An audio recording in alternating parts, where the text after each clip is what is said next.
Okay. Sinatapi.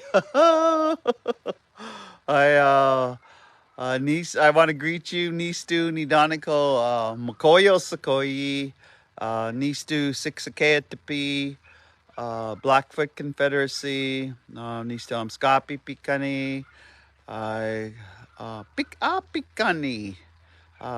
Sometimes like a torn robe or a scabby robe. We our people we like to use everything till it was used up. So sometimes Alpots used to say pikani. That's where I come from. I I've been traveling and I've landed in the Colville Reservation. I just want to give you a peek. We're at OMAC at the Eagle's Nest Community Center, and Native Wellness Institute is got a 3-day gathering of Native Americans. It's a Gona, and so our we have Val in there, and she's making homemade tortillas. So I just wanted to greet you, and I wanted to do just protocol of some introductions. Again, reminding, welcome to Native Wellness Institute Wellness Wednesday. I just like sometimes 2024, and we're still coming to you every Wednesday. We started when it'll be almost 4 years in March 2020.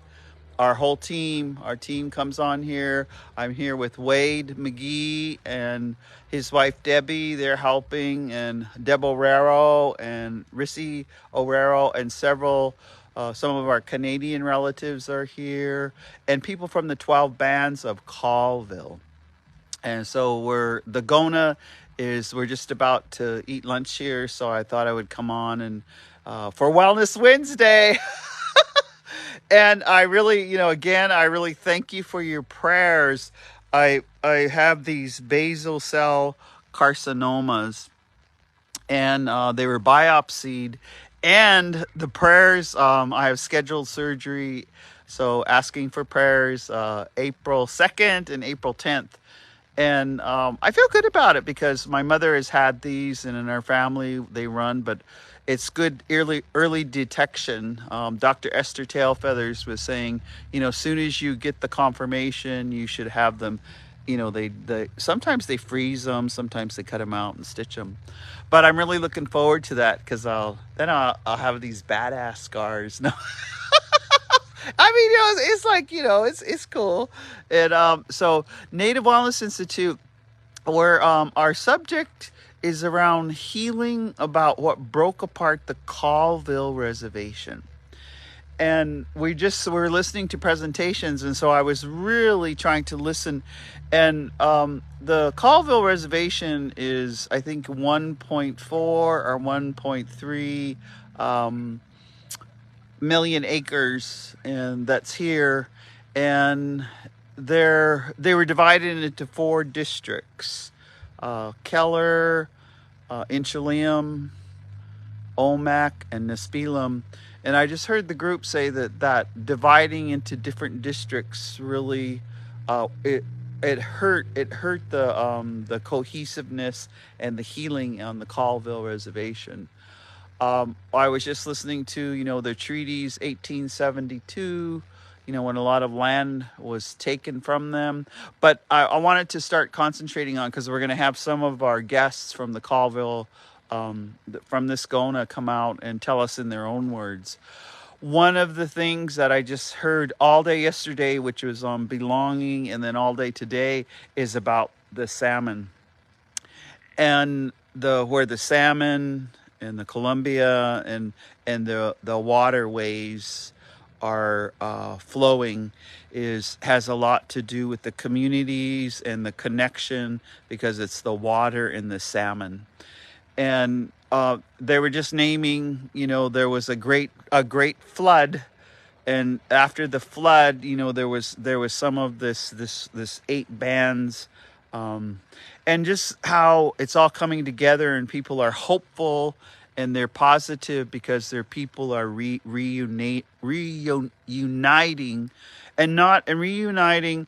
We have a young woman who is just picked up the language, and so she's writing everything in the language, but she was saying, there are several different dialects and language spoken here on the Colville Reservation. And we're in Washington. We're like a couple hours from Spokane. We're next to the big dam here, Coolidge Dam. There's waterways that were tried to regulate and bring electricity and bring power, and it's just an amazing place in which we're having this gathering of Native Americans. And so I wanted to pick up from what coming here. And hey, I finally got a new pony. One of my goals, when you get to be an elder, I had goals to put a new roof on the house and a goal to get a new truck, a second truck. And I just picked that up Saturday. So what happened here with this Gona is there is Allison Ball, Deb O'Rero, and several other women. They always have a sweat, and they had it on All Chiefs Day. That's what we call Monday. I think some of the Americans call it President's Day, but it was called All Chiefs Day. And so then my truck had only 63 miles on it, and I was praying with it. And so we went off road, and it was snow and mud, and I had extra aggressive tires put on. This Dodge Ram 250 Bighorn with 410 horsepower. But where the sweat, I want to talk about the sweat. Oh boy, it was a good initiation. And then I was thinking about that. Yeah, it's yeah, you get a new car, that new car smell, but my initiation was the mud and the snow of the people here. And I'm really glad that was the first initiation for my truck, because I haven't got the name yet. But down, I want to talk about the sweat, the women's sweat. There's men's sweats. There's sobriety sweats. Dan Nanamkin, our brother not too far from here, he's going to come tomorrow. He offers sweats all the time, and a lot of the community members just put up sweat lodges. So let's talk about what does the sweat lodge do, and what I experienced and seen in Blackfoot. Women don't sweat. We sit outside the front door, and Natuapi Saki instructed me, we sit there and we stay in prayer, and to try to stay in prayer, so that for me personally to go and just sit, and I don't know, it was like 32, 35 Fahrenheit, but I didn't feel cold. I had blankets, and I had a Pendleton. I just put it over me, and I was leaning down, and I could just see, a little bit out, but I just stayed. I closed my eyes, and while I was in there, because these women, these are they get out every round. There was one young woman and jumped in the water there. The water, just a few feet. There's a flowing winter water, and with no clothes on, and she just jumped in and cleaned off. She did that 4 times. There was beautiful, the medicine water. Often the medicine water around here has to do with rose and rose water and rose. So that was what is poured on the rocks. So while I was sitting there because I felt like, and I was told that stay in prayer because you're like the anchor while they're traveling around the universe. And so I just want to thank, Allison. I want to thank Deb, and I want to thank some of the others. Those women I can name. They came there to get help. They came there for prayers, um, and I was asking prayers for my cancer, these cancers, and then I was asking prayers for we lost one of our elders, Rick Grounds, Succomb, Rick Grounds, our Ganaxtemada brother. And at that time, he was going to his final resting place, and so we were asking for prayers and many other things. So I wanted to just say that sweat lodge was just so a healing. But while I was in there and they were in the sweat, I felt like something walked in front of me.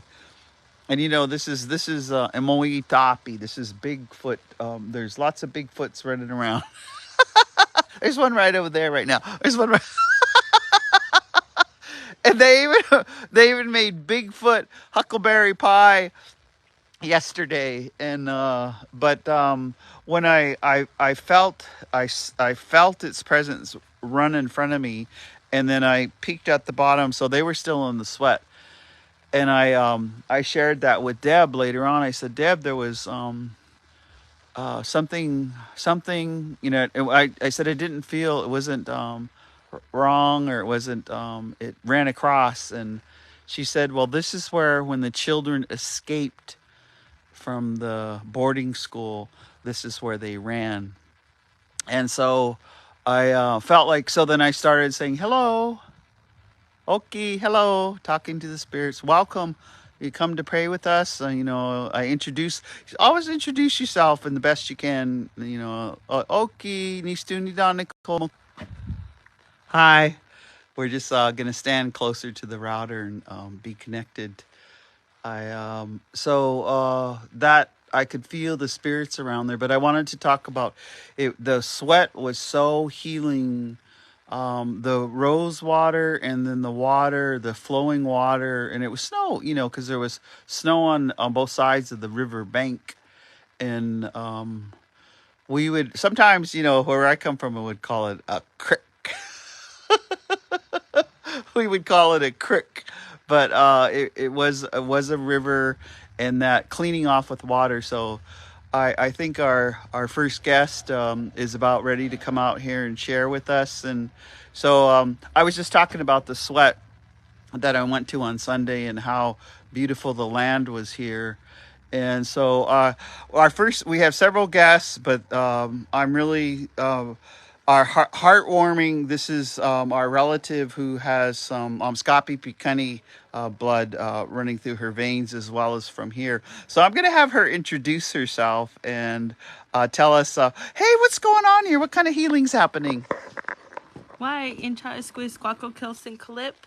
My name is Tashina Gore, and I'm from Omak, Washington. And so we're doing the Gona, and so we're just kind of talking about, our experiences, and just togetherness, and just being present, and working through our own stuff, as well as our people, and yeah. Oh, okay. So I heard you say earlier, because I shared that there's several dialects or streams of language. Can you tell us about that? How is the language coming back here on the Colville Reservation? So we are separated into 12 tribes. So the Colville Confederated Tribe is consisted of 12 bands or tribes, if you will. And so we have different strands of languages. And so we have 1.4 million acres or something like that in our tribe, and so it's vast. It's a large, so woohoo, land back. You got land. So even with that, our territory is spanned across the border into Canada, and so you can imagine that amount of space. There's languages that come from these. Did that too. So Okay. yeah, is it connecting? Yeah. Okay. Yeah, there we go. there we go. Yeah, the language. Yes. So we have Insofchin, which is like the Okanagan dialect of the Salish language, And then we have Totokatimp, which is like the Nez Perce strand of the language, and then Inkamchin is the Moses Columbia, so that's kind of spoken more like in like the um, over by the dam and that, and so we have different languages. So and there are parts that kind of meld because we're all in this area, Yeah, right? And yeah, so we yeah, have yeah. some words that are kind of the same. And traditionally, you could go and you could travel, and then even if you didn't speak that, you could still understand each other, right? Oh. Yeah. Oh, was there sign language? Absolutely, Okay. sign language, and so I don't know a lot of it, Mhm. but we're we're Indians, right? So we talk with our hands a lot anyway. So So if you tie your hands behind your back, you can't talk, right? mute. Okay, so let me ask you another question. How are the young people? How are they healing?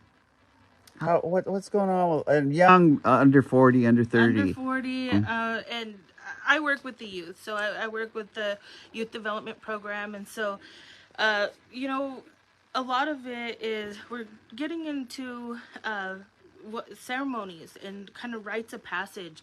I feel like our people, a lot of times we were only getting together during funerals, right? I Oh, mean uh-huh. that's Uh-huh. and so beyond that, like, oh yeah, might see you at the powwow.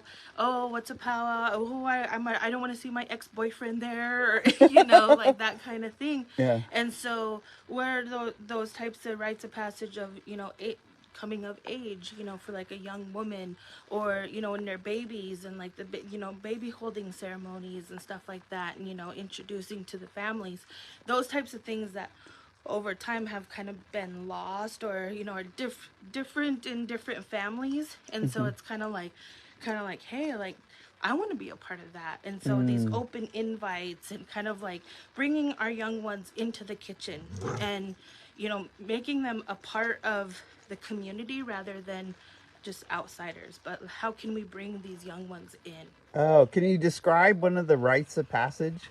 Like what kind of right? Which ones have you brought back, or which ones are you bringing back? So one of the things that we're talking about is like when a woman becomes of age, or A girl has her becomes a come. woman? Yes, Okay, yes. okay. And so I haven't attended, I haven't been, but it's something that we're, yeah, Oh. it's in the works. And And it's in the works. yes, Okay. yes. Is what about for the young men? What do you think some of the rites of passage at Colville Reservation? What are the young men doing to feel okay, to feel good? Well, I know, like, we have some, like, I guess you would say tribal mentors that, and a lot of them do work in the language, and so they're kind of doing things involved with the sweat, but also involved with hunting. And Oh, so, okay. and we're actually teaming with like the Okanagan Indian band.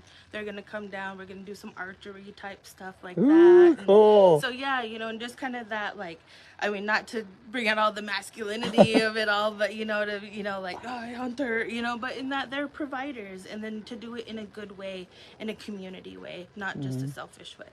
Well, is there any thought about Two Spirit or LGBTQ rites of passage? Have you? Um, Here on the Colville Reservation, I haven't really been privy to any of that, Okay. particularly. Okay. So, well, let me ask you another question. We're going to go in, and Val's been providing traditional meals. Can you just describe? Because yesterday we had huckleberry, huckleberry pie. Can you describe some of the stuff that's being served here and cooked? Absolutely. So, I really wanted to tell you, it was so hard for me when I got here yesterday. I went straight into the kitchen, and I've cooked here before. And Yes. Yeah. so in my community, that's one of my roles, is a cook, when Yeah. we do have dinners. And Yes. so I saw Val peeling the potatoes, and I almost was like, I'm not even going to participate out there. I'm going to stay in here, and I'm going to help in the kitchen because Oh. that's my role, right? But it was Oh. like I had that pulling to like come in, and I'm here to join the Gona. I'm not here to peel Just start peeling. potatoes. Oh. But so we have so uh you've been waiting for it all day, Yeah. but our creation story comes from our four foods. And Mm. so in our way, our foods are the animals, they were people before they were like animals like we know them today. And so they were rulers of the earth. And so the animals, they could talk and they could walk and they had jobs. And the creator put them on here, and they took care of this land and they prepared this land for the people. And Mm. so the first one to lay down their life, as I've heard it, is Sia, the Sarvisberry. And so the Sarvisberry laid down their life and said, I will be taken for the people, and so to give them nutrition. And then along came the other animals. So Bear was the other one who said, well, they're going to need me, and I'm going to lay my life down for them. And Wow. then the next one was Bitterroot. And so uh, Bitterroot laid down his life and then said they're going Mm. to need the nutrients coming from the earth, and I'm going to lay my life down for them. And then came the salmon, and then salmon said, and I'm going to lay my life down. And then when they eat me, they're going to remember to come home. And so that's our creation story. And then from that, they laid their lives down, and then came the people. So Wow. that's what, and I can only tell that story whenever there's snow on the mountains. That's a Yeah. part of our Chaptik, Oh, our okay. legends. I love that four foods because we call them Sabbath berries, Mm. or Lakota call it June berries, and Canadians call it Saskatoon. Mm-hmm. Yeah. Mm-hmm. Mm-hmm. So let me ask you another question. I you and your mother came here. Do you want to? Can you tell us how your family came over this way, or were you born here, or were how many tribal members are there? Tell us something. How many tribal members are there? Or some of your story of how you came to live here. Okay, so Hmm. I was born and raised here. And Dizitel is about 20 miles from where we sit now, Nice. where we stand now, and it's full of trees and it's up high in the mountains. So an early winter and a very late spring, Yeah. and so, um, but my people, they come from, well, I'm part Blackfoot. I'm also um, uh, some of my people come from Rogers Bar over in Chilim Oh, okay. area, and so ancestral wise, and then up Canada, and then down here. A lot of the reason that people come here into Omak at that time, a lot of Indians kind of came here. Well, obviously the Okanagan River. We're Mm. Hmm. nomadic people, and so we travel right with the water. Yes. And so this is like a hub, if you will, here. And so, and then later comes like the jobs in employment, and you could Mm. do more Hmm. here. And so this is kind of where my people, and this is home. Oh, that's so beautiful. So I noticed that you were wearing your medicine pouch. Did you? How can you describe? Oh, who's making medicine pouch? What's going on here? I see a bunch of people cutting in and making holes. And what is that all about? Well, so it's a part of our protocol that the first time that you make something, you give it away. And so Oh. this one I did not make. My coworker Arian, she made it for me and gifted it to me. And so she Oh. put some medicines in there. So Yeah. yep, there it is. Oh. Yeah. And so we're learning how to make them, and so we're putting medicines in there, so we decide what types of medicines and kind of what we think.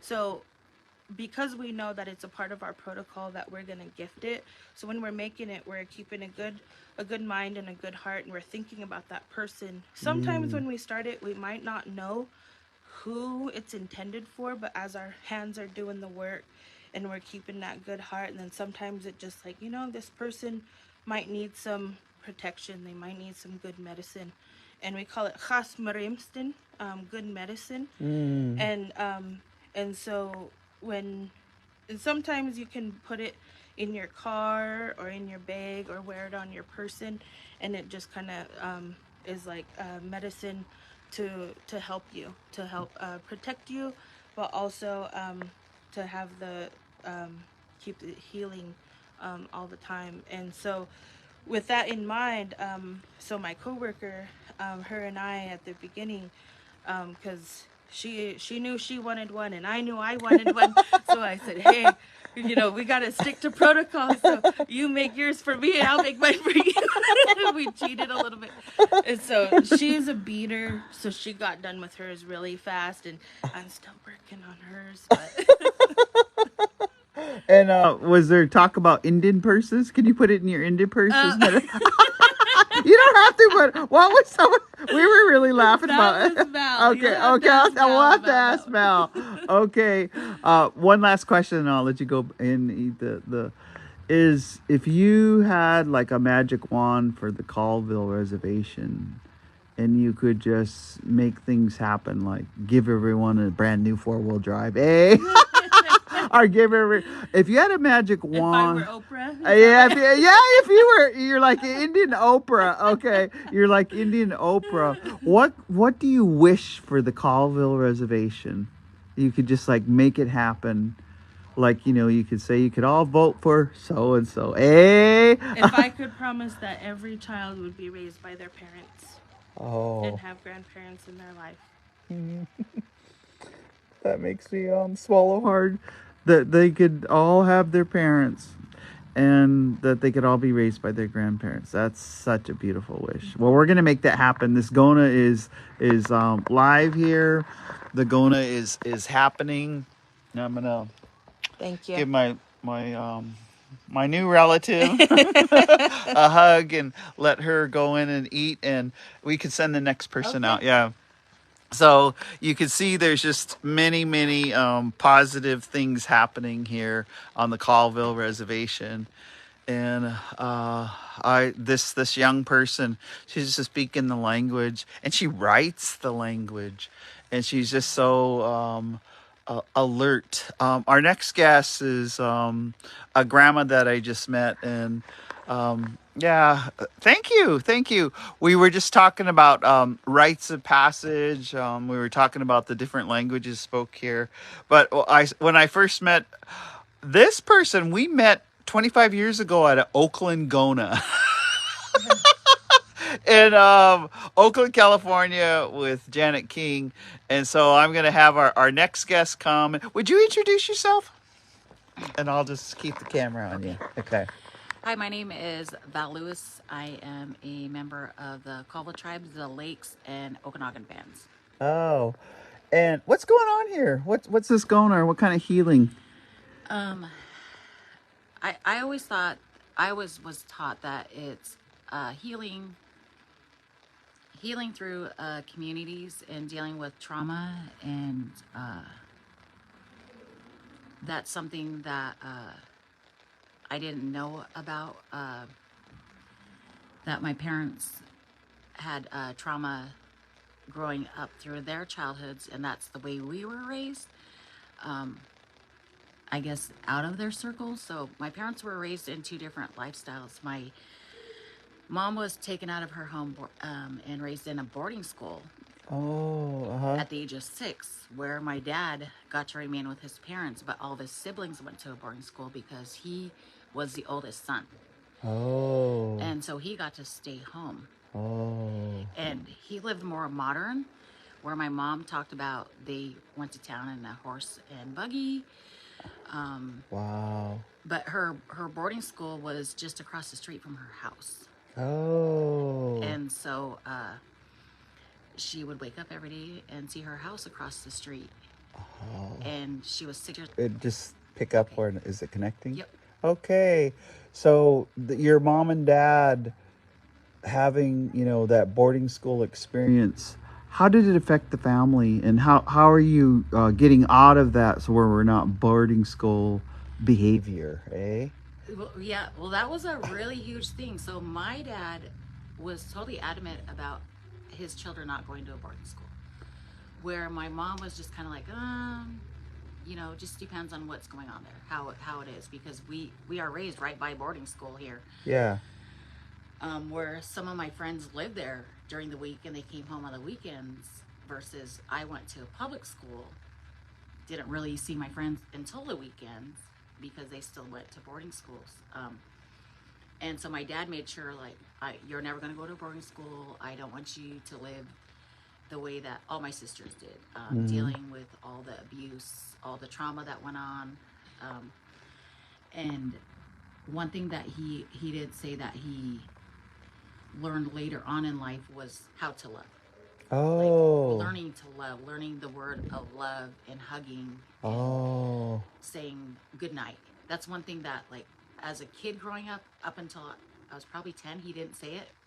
And when we got to be about 10, something really switched on where he got to be more cuddly, more lovey, more I love yous, more all of that. Where my mom, it all came to her because she wasn't raised that way. So when she had kids, she's like, I want them to feel loved. I want them to feel wanted. I want them to feel accepted. So, and I think it kind of maybe had to do, my mom was also an alcohol counselor for about 10 years. Oh, beautiful. Can you say anything as is it a good idea to drink or not drink? With Indians. With Indians, I say hearing the past, and the way that it has set us back so far and how it's broken up so many families, it's not a good idea to drink. I haven't been drunk for 23 years, 24 years. Thank you, sister. I have a son. He is 23 and he has never been drunk. Oh. He doesn't smoke. I really pride myself on it, and it's because he said that. I lecture him about it all the time. I talk to him about it, like why you shouldn't do it, not being out of control of your body, always be in control of your mind. Your choice is your choice. So how many children do you have? Tell us about your children and how they're prospering. So I have 5 children. I am raising 2 grandchildren. My oldest is struggling. I was a young mom. I was 20. She made bad choices early on in her life. But my mom also was her second mom. So my mom, when she stopped working, she started caring for my kids. And so that was her other mom for until she was 12. And so if this mom said no, she would go to grandma. And grandma always got to make the rules. She always laid the law down. Yeah. My son and my other daughters, they are a lot different. They didn't grow up with grandma though. They grew up with grandpa just. Oh, grandpa.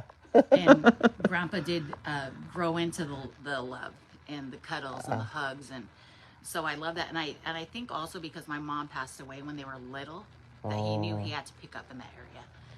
And so I'm like, I don't remember my dad used to do that stuff where he's just all cuddling him and giving him all kinds of loves and playing around, and I'm like, that was not my dad when I was that age. I mean, he would still give us the loves, but not like wrestling around and joking and playing with us. But the grandkids got it even more. Oh, well, of course. Yep. Yeah, well, of course. And then just loving them up. Yep. Yeah. And so then the great grandkids got it even more. That was one thing that he did really pride himself on. He's like, I have 4 great grandkids. I have 4 great grandkids. And that was awesome that he got to say that he had 4 great grandkids. Because I grew up without grandparents. I adopted them all. I like a lot of grandparents around here, like all the way from the Huds this way. Yeah. I'm like, there's Grandma Rose, there's Grandma so-and-so, there's Grandma so-and-so. They're like, yeah, a lot of grandmas. I'm like, I just kind of adopted them all. I was going to ask you, we were talking about medicine pouches, but you had a favorite story with Indian purses. Can you say, because Indian purses, Indian women, we got Indian purses, we got bags. I'm a bag lady, but you had a really good fun story about Indian purse. Could you share that with us? Yeah. So my youngest granddaughter, she kept saying, Grandma, when am I going to get one of these? And she just kept doing like that with her shirt, and I'm like, one of these? And she's like, yeah. And I just kind of kept saying, I don't know. I didn't really know what she was talking about. Finally, she said it again. She's like, Grandma, when am I going to get one of these? And I finally said, a bra? And she's like, no. She goes, I need Indian pockets, so I need an Indian purse. And I'm like, oh my goodness, because that's what we always say. Oh, maybe it's in my Indian purse, because everybody always looks for something and check all their pockets. Oh, no, it's in my Indian purse.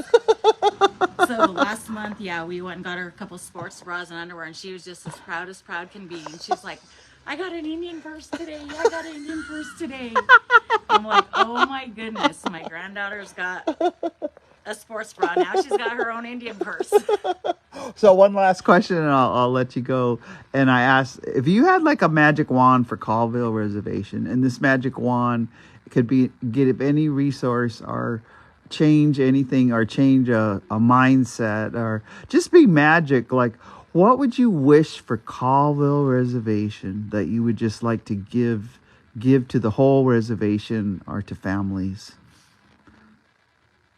If I had a magic wand, I wished I could instill the language and culture into everybody, so that we didn't lose it, so that it's not lost. I am a learner, and I still say I'm a beginner, even though I've been doing the language for about 10 years, no, probably 15 years. I understand a lot. I wouldn't say that I'm fluent, but I really, really admire bringing the language back. And that is one thing that my kiddos do now. And even my 18-year-old, she's always saying, Otsen, and that means look in our language. Yeah. And so they think they're the cool kids now when we go in the store and they can say something in the language. Hey. And we're all, and I'm like, we're talking and having a conversation, and everybody else is finally getting to look at us like, what are they saying? Like, and so they think that's pretty awesome. Oh yeah. Okay, so that's a great magic wand. I'm gonna come over here and give you a hug. I'm so glad to see you.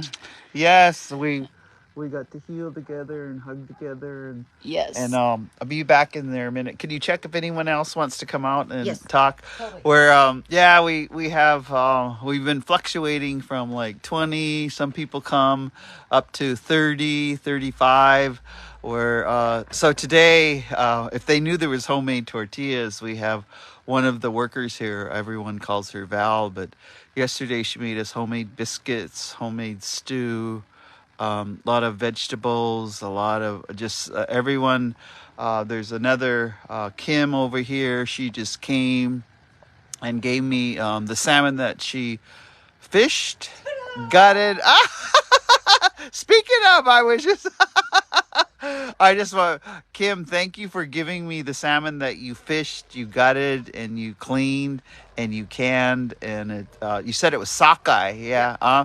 And so I'm gonna take it home and get out our pilot bread because we eat with pilot bread. I'm gonna share it with my mom. But I wanted to invite our next guest, kind of to introduce yourself, and I'll hold for you the camera. My name is Kim. I'm from Omak, Malott. I'm a full blood. One of 3 daughters, but I've got three other brothers, a baby brother that passed away, a middle sister that passed away, and then 2 baby sisters left. I hunt and I fish. I learned from my dad. I love being outside, outdoors. We used to go down to the dam and snag salmon. I taught the kids. Well, the kids learned how, and then I taught one of my nieces how to go down and fish, and then I net fish on the Okanagan. Oh, okay. That's where the sockeye comes from, and I can it. I smoke it. Majority of the time, we play Santa Claus with the canned salmon and smoked, and we hand it out. Oh, so it's like we let everybody know what we got, that we know how to do it, and a lot of them don't. I was raised by my grandma, and she told me that she programmed me, her and my mom, that everything that they taught me that I had to teach the kids. They must have known that they were going to be gone, But, I learned that we don't live forever.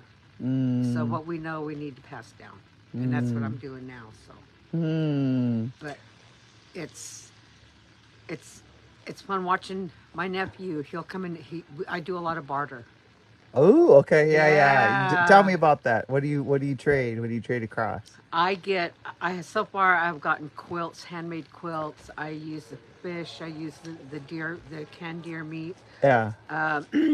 I've gotten Pendleton, Pendleton coats, Pendleton purses. I got, Woohoo! You're rich. yeah. I've got fishing poles. I've got salmon poles. I've gotten just about everything you could probably think of from Oh, barter. from bartering. Yeah, I don't Yeah. like. I really don't like to use money, especially with kids. They come.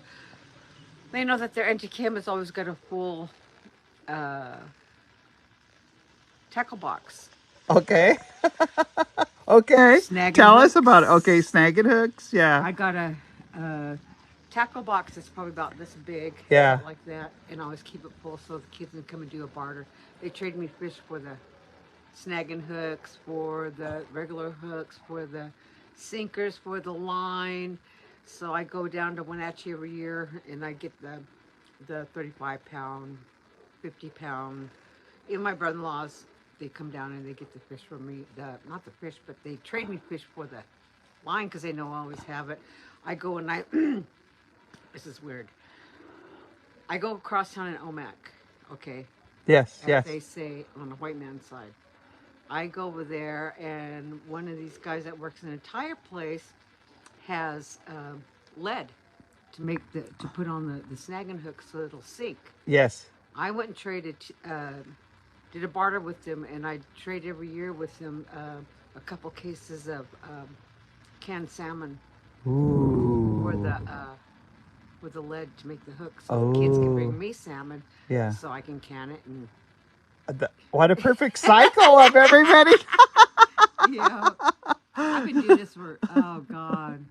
My grandma's the one that taught me how to dry the deer meat, how to smoke the salmon, how to can it, and then I left and I came back, and after my grandma passed away, I didn't think I was ever going to do it again. I didn't think I was ever going to come back, but I did, and Oh. now I'm teaching the kids how to do it.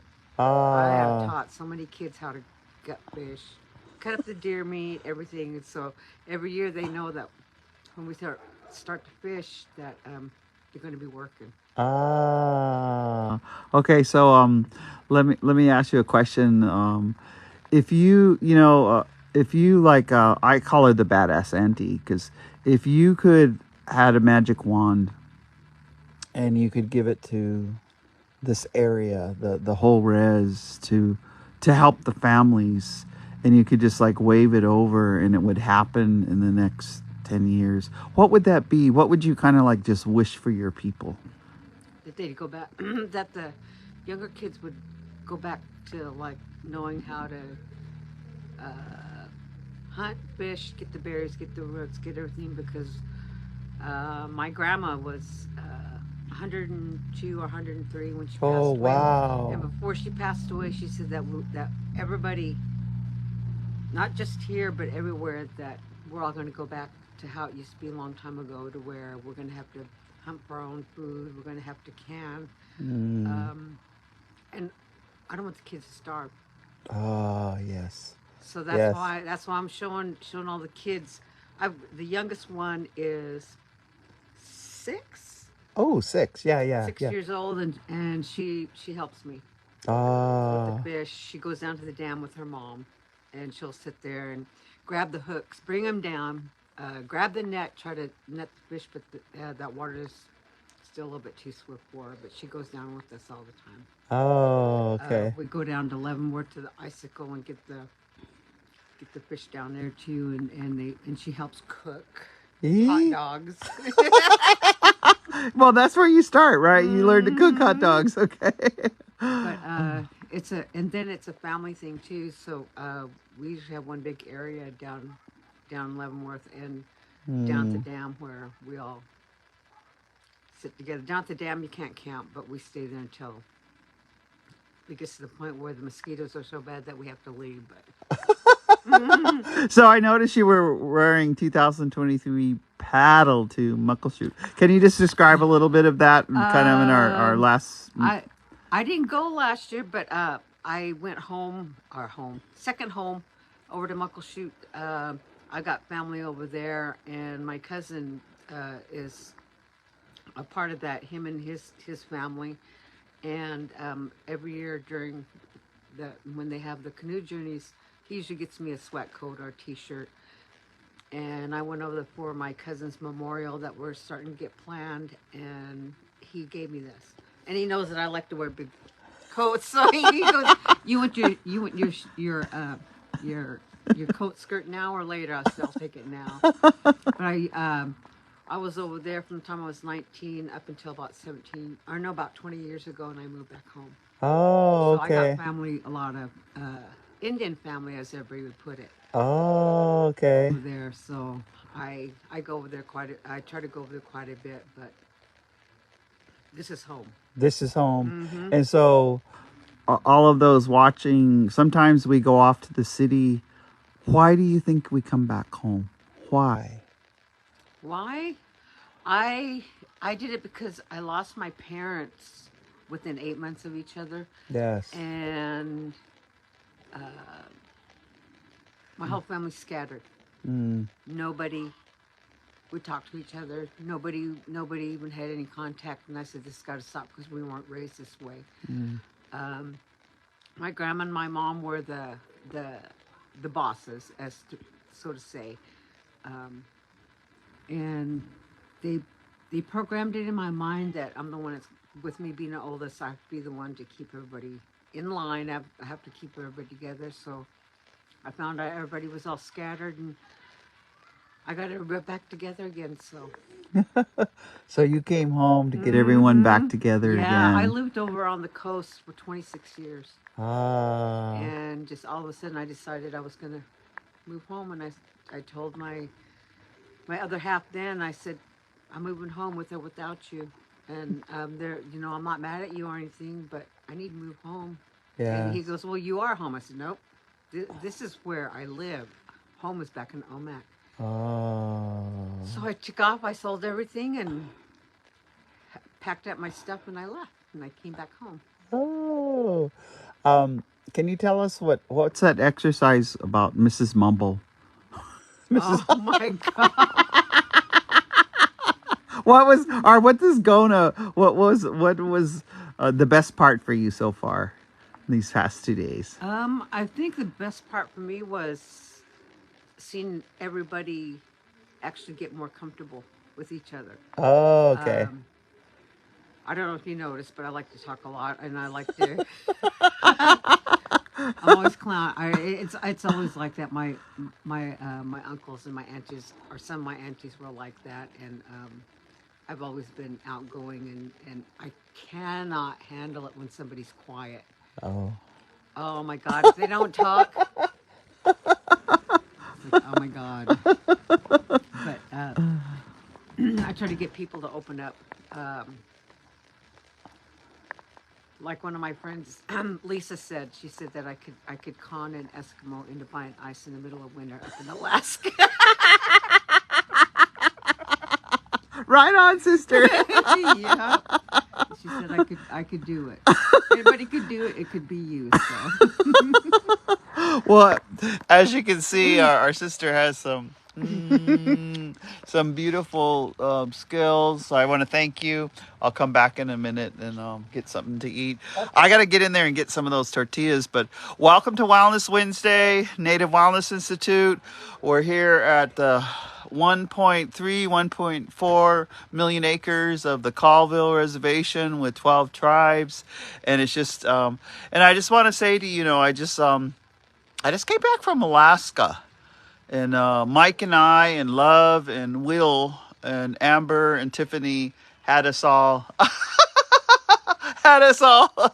out there fishing. And the way that they fish is they drilled a hole in the 2 foot of ice, and then down a ways they drilled another hole in the ice, and then they put a net in between. And so we were able to get some Arctic char, char, some pike, and some rainbow trout. And so it was just beautiful. Hey, it looks like my coworker is here. Wade and we've been working together for years, but I just wanted to bring brother on And hey, Wade, what's going on here? It's really cold here. I had to wear 5 pairs of underwear just to stay warm. And I had to take one off because in there I started sweating. Like really working hard like that. And like that there's big mountains here too. I used to run up that mountain when I was 3. I'd get to the top, eat bologna and spam, and then come back down and sweat. I sweat. So, can you summarize some of the men's healing things happening here? What's going on with the men's healing? Well, I'm the only man here, so but really it brings about awareness that, and the same thing me and Gene have always said is, a man can only be as good as how he was raised and the things he's been through in his life. So, we had another man show up today who's very insightful, very sensitive, knowledgeable, and so from a man's perspective, I mean, I'm used to it. Everywhere we go, there's women, and the women are strong. They're beautiful. They're holding things up for the men, and just because we've been so replaced, and colonization happened, and we just got kind of lost, and then now today when men try because we're hurt, if we have a strong woman, then we can actually be kind of not, and it's not a knock on women, but women have to realize that sometimes we want to ask to do things, but we're scared to, or we're scared of the reaction we might get, or we're scared to just do it because we don't want to be yelled at, or whatever it might be. But those are our issues. But to be sensitive to those things and to know we're trying to step up. But sometimes we have to be allowed to. So, and as men, we got to let other men step up too, I think. So, but I'm used to being around strong women.